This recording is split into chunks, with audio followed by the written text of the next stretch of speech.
नमस्कार, श्री स्वामी समर्थ. गौरी आणि माझ्या चॅनलवरती तुमचं मनापासून स्वागत आहे. आज मी तुम्हाला माझ्यासोबत घडलेला स्वामी महाराजांचा एक सुंदर अनुभव सांगणार आहे.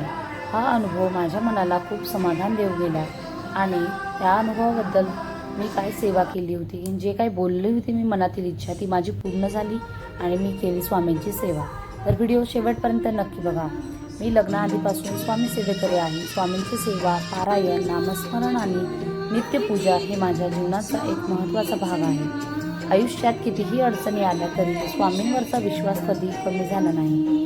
गेल्या महिन्यात काही कारणांमुळे माझ्या मनात थोडी चिंता आणि विचार चालू होते. आपण सगळेच माणसं आणि नवरा सक्सेस होण्यासाठी जेवढे कष्ट करत असतो त्याहूनही जास्त अधिक त्याची बायको देवाकडे प्रार्थना करत असते, माझ्या नवऱ्याला यश येऊ दे.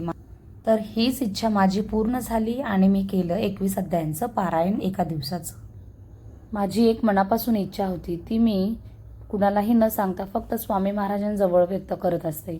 तर मनात श्रद्धा होती की योग्य वेळ आल्यावर ते नक्की मार्ग दाखवणार.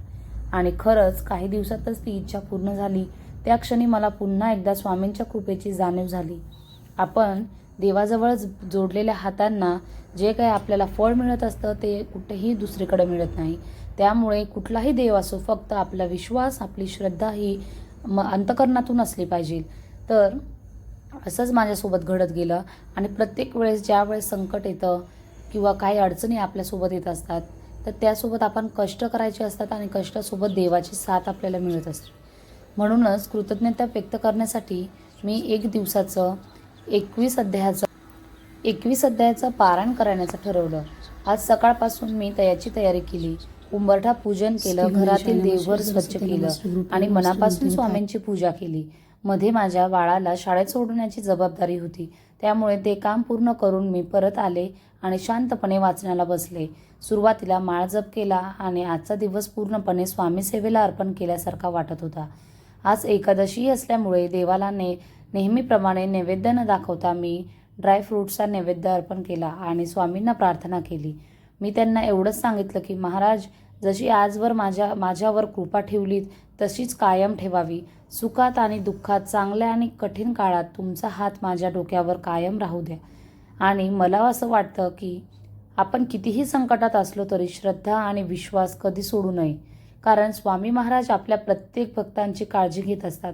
कधी ना कधी, कोणत्या ना कोणत्या रूपाने ते आपल्याला मदत करत असतात. आणि स्वामींचं एक वाक्य माझ्या मनाला नेहमी आधार देतं, भिवू नकोस, मी तुझ्या पाठीशी आहे. हे वाक्य फक्त शब्द नाही तर प्रत्येक स्वामी भक्तांची एक मोठा आधार आहे. आजचा हा छोटासा अनुभव तुम्हा सर्वांसोबत शेअर करावासा वाटला. जर तुम्हालाही स्वामी महाराजांचे काही अनुभव आले असतील तर कमेंटमध्ये नक्की सांगा. व्हिडिओ आवडला असेल तर लाईक, शेअर, कमेंट करायला विसरू नका. चॅनलला सबस्क्राईब नक्की करा. भेटूया नेक्स्ट व्हिडिओमध्ये. तोपर्यंत सर्वांना श्री स्वामी.